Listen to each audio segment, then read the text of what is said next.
Yay for waiting until moving day to tell my family they can't live with me? All my life I was the second choice in my family. I was never the favorite, never the model daughter. I was just Natalie, the responsible accountant, the one who did not cause problems. My brother Marcus, on the other hand, was always my parents' adoration. When we were kids, they bought Marcus a new bicycle and I got his hand-me-downs. On his birthdays, they gave him expensive game consoles and I got books, clothes, or something useful. In high school, my mom, Susan, and my dad, Robert, went to almost all his soccer games, but the only debate competition of mine they attended was the final, which I won. And even then, they spent a good part of the time saying that Marcus would have loved to see me there. The inheritance from my grandfather, Grandpa Ernest, only ended up confirming something I had known since I was a little girl. He left Marcus the big house, a 4-bedroom one in Plano. He left me a much more modest 2-bedroom house in Garland. Years later, I found out the truth. I once heard my mom talking to my grandfather without her realizing I was nearby. "Please, Dad. Marcus is going to have a family someday. He does need space. Natalie will be fine in a smaller house." I never complained, ever. In my family, Marcus came first. That is just how things were. I had already accepted it. That is why it did not surprise me too much when, during one of our monthly family dinners at my parents' house in Irving, Marcus and his wife Stephanie cleared their throats as if they were going to give historic news and announce that they had something important to tell us. "We have decided to sell the house," Marcus said with a huge smile. The water almost went down the wrong pipe for me. "We are going to jump into a really great opportunity," Stephanie added, shifting in her chair out of pure excitement. "A friend of Marcus's is building a platform to connect investors with new companies. We are going to get in from the beginning." My mom clasped her hands together enthusiastically. "Oh, how wonderful," she said. "How exciting. And what exactly is it about?"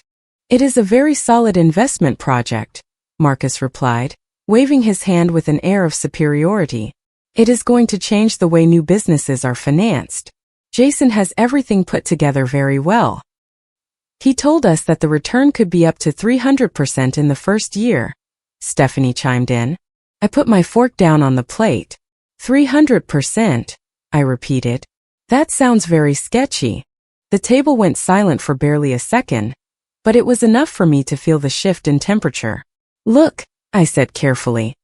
"You have 2 small children. Grace is 5 years old and Noah just turned 3. Do you really think selling the house is the best idea? If you want to invest something, it would be more prudent to use a portion of your savings, not all of it." Stephanie let out a dry laugh. Marcus looked at me with that condescending smile I had known all my life. "Natalie," he said slowly, as if explaining something basic to me, "I studied finance at the University of North Texas. You are an accountant. It is not the same. I think I understand these types of opportunities a little better." I bit my tongue. What Marcus never said was that he barely made it out of that university, dragging himself to the finish line. Meanwhile, I graduated with honors and in 5 years I had already been promoted twice at the firm where I worked, but those kinds of facts never interested my family.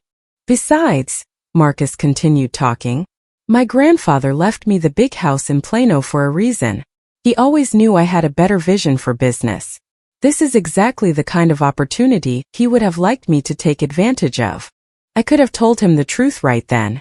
I could have reminded him that my mom practically begged my grandfather to leave the Plano house to him. I could have told him that a man like Grandpa Ernest, who built his wealth through years of saving, prudence, and conservative decisions, would have been horrified at the very idea of selling a house to dump all the money into a vague project. I could have also mentioned that Jason had already gone through several failed businesses in a few years, but I did not say anything. Marcus was an adult and so was Stephanie. And to be honest, after a lifetime of taking second place, I had no desire to save him from himself. "You are right," I said finally, taking a sip of water. "It is your decision." My mom lit up. "We are very proud of you, son. Not just anyone dares to take a step like this." My dad nodded immediately. "Your grandfather would be very proud too." They spent the rest of the dinner talking about the money they were going to make, about trips, private schools for the kids, and a new life that, according to them, was just around the corner. I stayed quiet, nodding when appropriate, And inside I thought about the remodeling plans for my own house. I had been renovating it little by little for years with the money I had saved from my job, which Marcus always called boring. The previous month I had finished the kitchen. Next was the bathroom.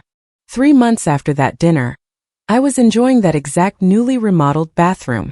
I had gotten in the shower early and was standing under the new shower head, happy with the hot water pressure, when my phone started vibrating non-stop. I ignored it the first time and the second, but when it rang for the 5th time in a row, I turned off the water, wrapped myself in a towel and went to look. 6 missed calls from my mom. Nothing good could come from that. I called her back immediately, still dripping water on the floor with my soaking wet hair. "Natalie, thank God," my mom answered with a tense voice. "Can you come over? It is about Marcus." An hour later, past rush hour and with lighter traffic than usual on the highway, I was turning onto the street of my parents' house in Irving. And the first thing I saw was a mountain of suitcases, boxes, and bags stacked in the driveway. Before I could even ring the doorbell, the door flew open and Grace and Noah almost knocked me over as they ran out and hugged my legs. "Aunt Natalie!" Grace yelled. "We are going to stay with our grandparents now." I looked up. My mom was at the door looking exhausted. Behind her, Marcus was pacing back and forth with his phone in his hand, and Stephanie was sitting in the living room staring at her laptop with a blank expression. "What happened?" I asked, though I already had a feeling. My mom pulled me inside and carefully shut the door. "Marcus and Stephanie had to leave their apartment," she told me quietly. "The rent was just impossible now, so the house money is already gone." After selling the Plano house for a little over $650,000, Marcus and Stephanie bought a flashy red Porsche, completely absurd for a family with 2 small children. The car alone cost him almost $100,000. Then they rented a luxury apartment in uptown Dallas for over $4,000 a month, and Marcus quit his stable job at the bank to fully dedicate himself to the investment. They put around $500,000 into Jason's project and blew through the rest between the car, a ridiculously expensive getaway to Las Vegas, and a lifestyle that only worked if the money never ran out.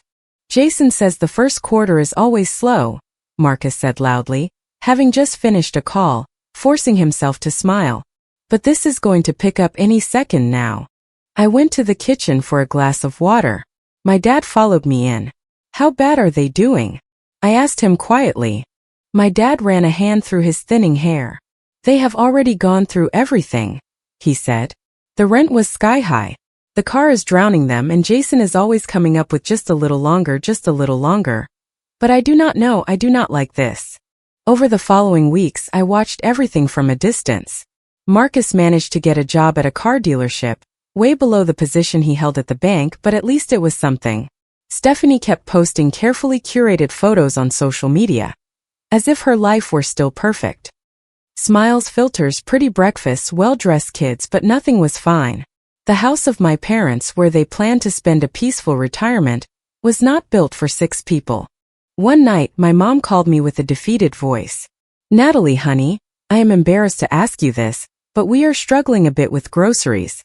It is 4 extra mouths to feed, you know." I already knew what was coming. "How much do you need? Whatever you can send helps us." That same day I transferred her $800. It was enough to give them some breathing room, but not so much that it affected my own expenses. When I told her the amount, she thanked me over and over again.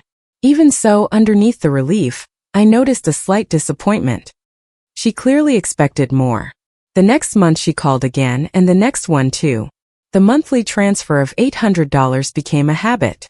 I had no problem helping out, but I could not help but notice that, despite their entire crisis, Marcus and Stephanie were still clinging to the Porsche. I guess everyone makes their priorities clear one way or another. One night I went to my cousin Leah's birthday party. I figured it would do me good to clear my head from the family drama, even if just for a few hours. But right there, next to the dessert table, my Aunt Carol, who had always been one of the few people in the family to speak to me straight, cornered me with a drink in her hand and a face that was far too serious for a party. "Natalie," she said quietly, looking around to make sure no one was listening. "How are you doing with this whole Marcus situation?" I shrugged, trying to help out however I can. My aunt leaned in closer. Well, you should know that your parents cannot take it anymore. They love Marcus very much, yes, but having all of them there is already weighing on them. And they have a plan. I felt my stomach tighten. What plan? Do they want to put Marcus and his family in your house? I froze with my plate in my hand. What? Your mom says it makes all the sense in the world, because you live alone in a 2-bedroom house. According to her, it would be temporary. My aunt paused briefly. But Susan told me that in reality, they hope that over time you will move out and leave the house to Marcus. My plate almost slipped from my hands. I stood there frozen as my Aunt Carol squeezed my arm with a look of pity. I had to tell you. It did not sit right with me that they were planning this behind your back. The party went on as if nothing had happened. Laughter, music, people walking by with cups and plates, but I was not hearing anything anymore. They were not just planning to ask me to take in Marcus, Stephanie, and their kids. They were planning to kick me out of my own house, the house I had cared for, fixed up and turned into a home with years of hard work. No, not this time. Driving back to Garland, I gripped the steering wheel tightly, my head spinning with thoughts. I already knew exactly how everything would play out. The guilt trip, the pressure, the speech about how it will just be for a few months. The comments about how I was alone, how it was not that hard for me, how a family with children needed more space. And once they moved in, they would never leave. I was going to end up paying the utility bills, cleaning up their messes, and giving up every inch of my house until I vanished from it completely. No, not this time. I got home, poured myself a glass of wine, and sat down at the kitchen table. By the time I finished the glass, I had a plan. The next morning I walked into my boss Brian's office, without an appointment and straight to the point. Is the lead accountant vacancy at the Austin office still open? Brian looked up in surprise. Natalie, is everything okay? I want that position. He leaned back in his chair, studying me. It is a higher role, more responsibility. It is a major change. I am ready. I have been here for 5 years. I have met my targets. I have great performance reviews and I already do work that is above my pay grade. I am qualified. Brian nodded slowly. I am not thrilled about losing you here, he finally said with a slight smile. But you would do very well in Austin. Let me make a few calls. He paused and checked something on his computer. The position starts in 4 weeks. Do you have enough time? More than enough. I walked out of his office and immediately called my friend Courtney, who worked in real estate. I need to sell my house, I told her as soon as she answered. Fast. Your house is in a great location and you made it beautiful with the remodeling, she replied after thinking for a few seconds. If we list it at a good price, we can get offers very soon. But Natalie, are you sure? I have never been so sure of anything. The next 2 weeks were pure madness. Courtney worked miracles and in less than a week, we already had 3 serious offers.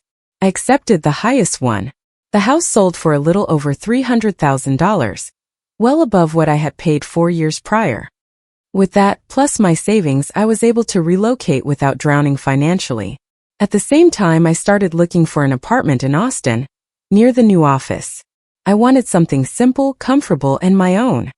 I found a 1-bedroom in a modern building with a fitness center, a balcony, and large windows.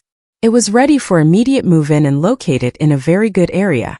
I reserved the unit right away. I put down a large down payment and got the rest of the process rolling. Once everything was secured, I still had a financial cushion left over that I planned to invest calmly. Throughout that entire process, I did not say a single word to my family. My mom called me twice. Once was to thank me for the monthly transfer.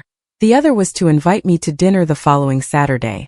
There are some things we want to discuss with you, she said in an overly casual tone. Sure, Mom, I will be there. I hired movers to take almost all my belongings to a storage unit in Austin the day before the family dinner.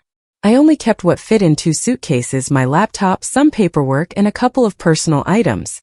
By then, the house was practically empty and ready to be handed over. The night after the truck left, I went to stay at a simple motel in Dallas. I slept weirdly in a basic room, but all I had left was to get through the dinner the next day and get out of there once and for all. On Saturday night, I arrived at my parents' house for the last time. I parked my car a block away so they would not see it was packed. My mom opened the door with a tense smile. So glad you made it. We are about to serve dinner. The atmosphere inside was thick. My dad was at the head of the table with discomfort written all over his face. Marcus and Stephanie were already seated. They both wore that fake expression of friendliness you can spot from a mile away. The kids were not at the table. We exchanged empty pleasantries for a few minutes until my mom put her fork down and finally let out what she had prepared. "Natalie, honey, we wanted to talk to you about your house." "What about it?" My mom adopted that persuasive tone she had used on me my whole life whenever she wanted to convince me to give something up for Marcus's sake. "Your dad and I have been thinking that maybe the best thing would be for Marcus and his family to stay with you for a little while, just until they get back on their feet." I turned to look at Marcus. He was staring at his plate. Stephanie did meet my gaze almost defiantly. "For how long?" I asked, knowing full well there was no real answer to that. Marcus shrugged.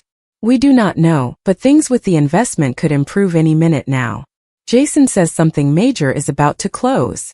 It took a lot of effort not to laugh. At this point, they were still hanging on to the same fantasy. "I do not think it is a good idea," I said, my voice tenser than I wanted. "My house is small, it only has 2 bedrooms. You could use the small room and give them the master bedroom," my mom said immediately. "Or even stay with a friend for just a few days while they move in. We were thinking of moving them next Saturday." I opened my mouth to argue. Then I stopped. What for? In a few days I would not even be there. The best thing was to let them believe they had one. I let out a sigh and slumped my shoulders, feigning defeat. "Fine," I said dryly. "Next Saturday." "Yes," my mom replied, relieved. "If everything works out, that is fine. I will start packing some things." Marcus and Stephanie exchanged a triumphant look. My mom relaxed instantly. My dad continued to avoid making eye contact with me. The rest of the dinner was spent on practical details. Which furniture would stay? What would go to storage? Whether my home office could be turned into a playroom for the kids. I barely spoke. I just pushed my food around my plate and answered with a single word whenever they asked me something. After dessert, I stood up. "I am leaving now. I have a lot to do if I am moving out next Saturday." As I walked toward the door, I managed to hear them lower their voices, thinking I could no longer hear them. "I told you she was going to accept," my mom said. "Natalie has always been the reasonable one." "Should we help her move her things out?" my dad asked. "No need," Stephanie replied. "A lot of it can just stay in the garage. It is not like she has anything that valuable." "Yeah, we are going to have to change the couch," Marcus said. "That piece of furniture is useless now. It kills my back." I closed the door softly behind me. They were already dividing up my space, erasing me, replacing my things with theirs, but there was not going to be anything left to occupy. Back at the motel, I saw a text from my mom. "Thanks for understanding, honey. Your brother is very grateful." I did not reply. Instead, I texted Courtney to confirm that everything was still on track with the closing of the sale. "Everything is perfect," she replied almost instantly. "The buyers get the keys on Thursday." The next morning, I loaded my 2 suitcases into my car and headed out early for the drive to Austin. It gave me just enough time, and I was not in the mood for goodbyes or seeing anyone again. As the highway began leaving the city behind, I felt something loosen in my chest. My new apartment would be ready in 2 days. My new job started in a week. After covering the down payment and setting aside what I needed for the paperwork, I still had a financial cushion that I planned to invest just like my grandfather would have done. Carefully, smartly, and without any get-rich-quick fairy tales. My first week in Austin flew by. I settled in, set up the kitchen, put away my clothes, and started the new job. The position came with more responsibility, my own office, and a pay raise that felt like confirmation that I was not crazy, that I really could build something better far away from all of them. Everything was going great until Saturday afternoon, exactly 1 week after that dinner at my parents' house. I was finishing putting away some glasses in the kitchen when my phone blew up. 27 missed calls in less than 2 hours. 15 from my mom, 8 from my dad, and 4 from Marcus. Plus, a cascade of increasingly desperate texts. I knew immediately what had happened. That day, Marcus and his family were supposed to arrive at my old house with their belongings, convinced that the place was practically theirs already. I could picture the scene so clearly. The moving truck, Marcus getting out urgently, Stephanie giving instructions, knocking on the door, and then a strange family opening it for them, because that house no longer had anything to do with me. I poured myself a glass of wine and sat down on my new couch. I hesitated for a few seconds between answering or just blocking them right then and there. Just then it rang again. My mom. I answered. Hello. Natalie. My mom screamed, so loud that I had to pull the phone away from my ear. What did you do? Hi, Mom. Do not play dumb. Marcus just got there with a moving truck, and there is another family living in your house. They say they bought it 2 weeks ago. That is right, I replied calmly. The Thompsons. Very nice people, they close super fast. There was a dead silence. You sold your house? She finally blurted out. You sold it without telling anyone? How could you be capable of doing something so low? I let out a short, disbelief-filled laugh. Low. How funny to hear that from someone who was planning to kick me out of my own house without even asking me. Silence again. Then she spoke more slowly. Where are you, Natalie? In Austin. I got promoted. I hold a higher position at the office here now. Austin. Her voice cracked. Just like that, you left without saying goodbye, without telling anyone? More or less like you guys were planning to kick me out of my house without telling me first. That is different, she said immediately. We are your family. We needed your help. No, Mom. Marcus and Stephanie needed someone to fix the consequences of their choices, and you guys decided once again that that person had to be me. That is not true. Yes, my whole life has been the same. Marcus first and me second. If we needed to buy clothes, he came out better dressed. If there were 2 events, you went to his. When my grandfather died, Marcus got the better house because you convinced him that he deserved it more. And now that Marcus blew through his inheritance, made a terrible decision, and dragged his family down with him, your solution was to take away my house. My house, Mom, the one I took care of. The one I fixed up room by room with my own money. Do not raise your voice. I am not raising it. I am just telling you something I have been swallowing for years. Not this time. The line went completely silent for a few seconds. Then came the tone I knew all too well. First the offense, then the guilt trip. You made fools out of us, she said. Your brother showed up with his kids, with his things, with the whole family, watching as they were turned away from a door that was supposed to be their way out. Does that seem right to you? What was not right was deciding for me. After everything we have done for you. I felt a lump in my throat, but I was not going to swallow anything down anymore. Done for me? Like what? Like teaching me since I was a little girl that I always came after Marcus? Like asking me for money every month while he was still clinging to a luxury car? Like planning for me to move out of my house so he could take it over? She took a deep breath. When she spoke again, her voice was colder than I had ever heard it. I do not know who you think you are talking to, young lady, but I am still your mother.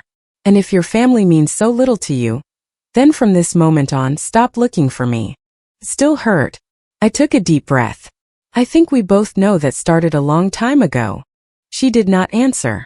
By the way, I added, I am not going to send you the $800 every month anymore. That is over. There was another silence. I could almost hear her brain switching from anger to urgency. We do not want your money, she finally said with absolutely no conviction.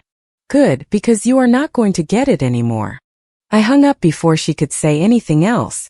Then I blocked her number. I blocked my dad's, Marcus's, Stephanie's. Almost instantly texts started coming in from other numbers of friends and neighbors, who knows who else's. I turned the phone completely off and finished my wine in peace. The next day, I bought another cell phone and got a new number. I only gave it to my closest friends, some co-workers at my new job, and a handful of relatives I still trusted, like my Aunt Carol, who sent me a bouquet of flowers with a card saying she was proud of me. 6 months went by. Things went very well for me at work. I made new friends. I went out on a couple of dates. Nothing serious. The most important thing was something else entirely. For the first time in my life, I was living without the weight of my family's expectations bearing down on me. Sometimes I thought about them.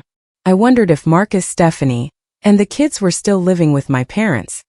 Whether the supposed investment had paid off at all, I doubted it, whether my parents were still paying for everyone, whether they ever stopped to think about how they treated me. But the truth is, most of the time I did not think about them at all. One Sunday morning, I was drinking coffee on my balcony when a call came in from a number I did not recognize, but with an area code from back home. I was about to ignore it, but curiosity got the best of me. "Hello. Natalie, it is Leah. I hope you do not mind that I got your number from Aunt Carol. I just thought you should know how things are going over here." I felt a knot in my stomach. What happened? Marcus and his family are still at your parents' house, and they are doing worse, much worse. Jason's thing was a complete scam. He took the money months ago and vanished. I am not surprised. Your parents are doing badly too, she continued. They fell behind on payments because they are still supporting 6 people. Your dad had to go back to work part-time at a hardware store. I did not say anything. I waited for the punchline, the attempt to make me feel guilty, the suggestion to start sending money again, but Leah surprised me. "I am not telling you this so you will help out," she clarified quickly. "In fact, quite the opposite. The whole family is talking about how you were the only one who saw this coming, the only one who made a smart decision. Even your mom admitted privately to mine that they messed up terribly by trying to take your house." After hanging up, I sat on the balcony for a long time, watching the city below, letting the coffee get cold in my hands. I did not feel pleasure at their problems, but I did not feel guilty either. They made their choices. I made mine, and for the first time in my life I chose myself. I was never going to be anyone's second choice ever again. Comment. I wanted to share some thoughts with you because this one really hit home for me. I truly believe that protecting your self-respect is something we all need to practice. Setting healthy boundaries with family is never easy, but it can bring real freedom. You can still love your family deeply while protecting your own peace. Being kind doesn't mean you have to carry the weight of everyone else's choices. Taking responsibility for your own happiness changes everything for the better. Healing often begins the moment you stop accepting patterns that hurt you. Choosing your own peace is a brave and loving act toward yourself. I hope this encourages you to reflect on your own relationships and what you need. You deserve to live with dignity and the calm you have worked so hard to create. If you liked it, don't forget to leave a comment and support the channel by subscribing. See you in the upcoming stories.